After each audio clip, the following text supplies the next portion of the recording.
রাস্তায় এত জ্যাম উপদেশটা করে কি? ট্রাফিক একটা ঘুষখোর, গাড়ির ড্রাইভার একটাও মানুষ না। কখনো কি অভিযোগ রেখে প্রশ্নটা নিজের দিকে করেছেন, কেন এত সব অনিয়ম, কে করছে, দোষটা কার?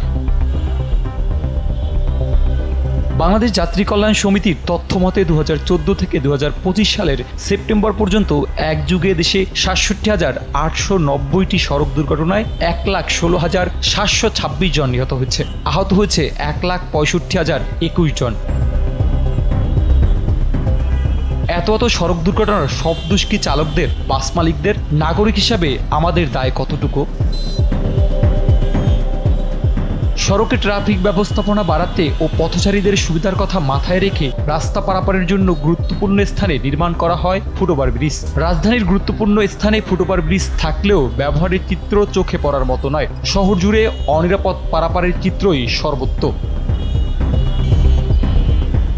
নিরাপদ ফুটওভার ব্রিজ থাকলেও কেন অনিরাপদ রাস্তা পারাপারের কারণ জানতে চাইলে যানজট খেয়াল করিনি, নতুন, একটু তাড়ায় আছি, আমার এক্সাম ছিল, পরবর্তীতে আসবো না, ভুল হয়ে গেছে আর আসবো না, সময় কম, এমন সব অজুহাতই উঠে আসে পথচারীদের উত্তরে। হ্যাঁ, এটা ভুল হয়েছে, পরেরবার ঠিক করে করব। গাড়ি ওই পাশে তো আমরা পাচ্ছি না, ফুটওভার ব্রিজে পায়ে ব্যথা যায়। আমার এক্সাম শুরু হবে এখনই। সরি, ভুল হয়ে গেছে। টাইম নাই ভাইয়া।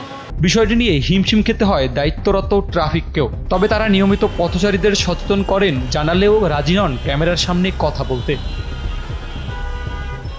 শহর জুড়ে শত শত ফুটওভার ব্রিজ থাকলেও ব্যবহারে অনীহা ব্যবহারকারীদের।